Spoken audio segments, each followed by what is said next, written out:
Hello and welcome back to another episode of All the Country Parks, where we visit all the country parks in the UK.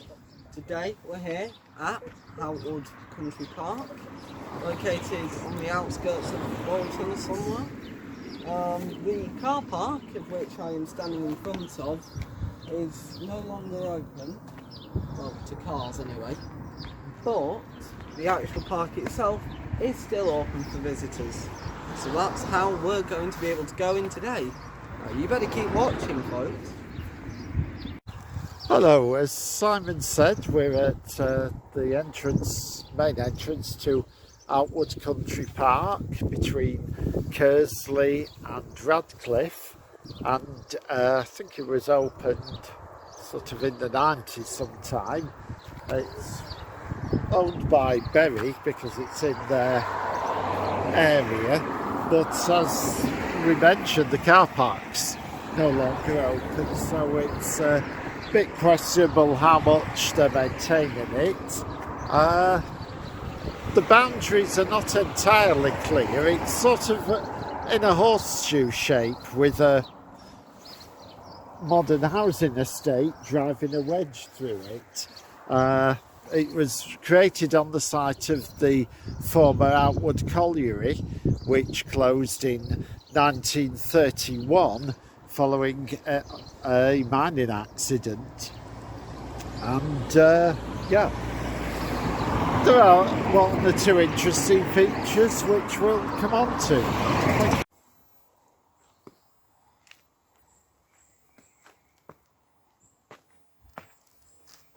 Okay, here we are at the site, well, on the platform of the old Ringley Road station. This was on the line between Clifton Junction and Radcliffe Bridge, which is now the Outwood Trail bridleway that's part of the National Cycle Network. That might be one of the reasons why the car park is closed, because most of the people visiting the park are here on 2 wheels rather than 4. Anyway, the station closed down in 1953, which was 13 years before the whole line closed, and that was probably due to the closure of the colliery in 1931.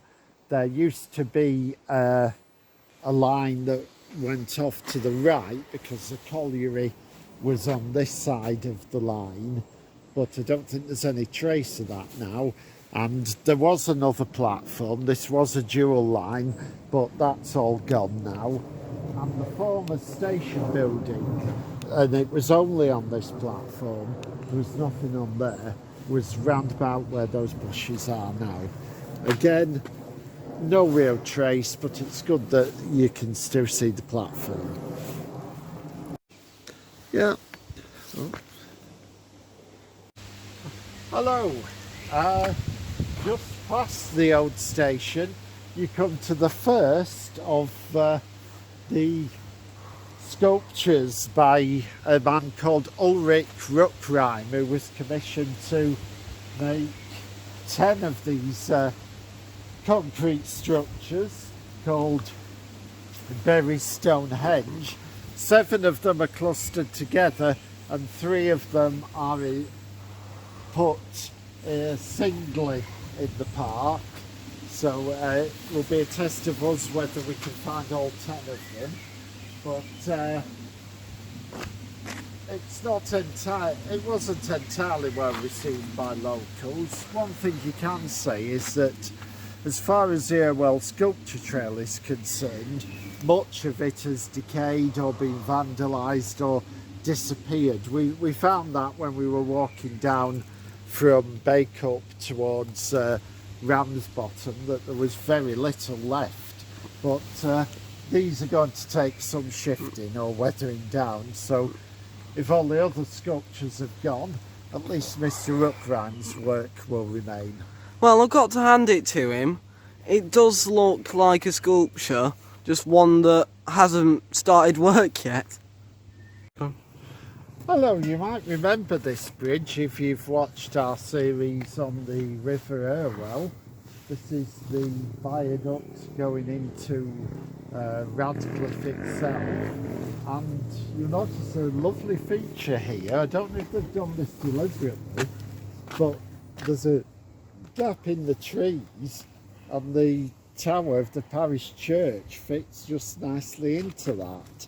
I suspect they have cut the trees back specifically to allow that view, and it's fantastic. So good marks to Bury Council if they're responsible for it. Down below you've got the River Irwell, which forms the northern boundary of the park. There are unfortunately some knobheads on motorcycles riding around in the park. They shouldn't be there, of course, but Lock them up. yeah, if there are no wardens or anything around, then we can't really stop them, I suppose. We'll now head, having walked more or less the full length of the park from south to north, we'll now go off to the east in search of some more of the stones. Hello, now I think we found two more of the sculptures here. They're off the path to the left. Simon caught sight of them through the trees. They're not easy to access. If we wanted to get any closer, we'd have to go through this pile of brambles, which I don't feel like, just to get a bit closer to a couple of lumps of concrete. But yeah, now we've still got to find the biggest clump, the 7. But we will keep trying for you. Alright, so here is one of the most elusive things we've ever found. Here are 7 more, the 10, so that takes us up to 8. So 1, 2, 3, 4, 5, 6, 7. Very annoying to find these. But we found them, that's what matters. And yeah. So this is the peak of Mr. Ruckrime's creation, the centrepiece sculpture of the park. It's getting slightly overgrown. It doesn't look like they get too many visitors. At least there's no vandalism like the 2 we found earlier, which have been graffitied.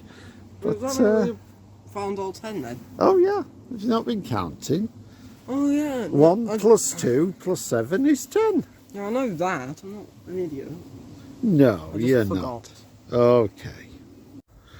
Hello, we're now at the eastern side of the park, the eastern entrance, and again it's rather strange. There are 2 car parks, one either side of a closed barrier.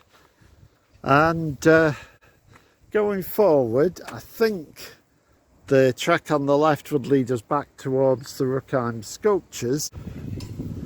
Well, now what I thought was just a route through the woods back to the sculptures turns out to have a cricket pitch and the children's playground and some open green fields. So, and a nice view across over to Knoll Hill over there.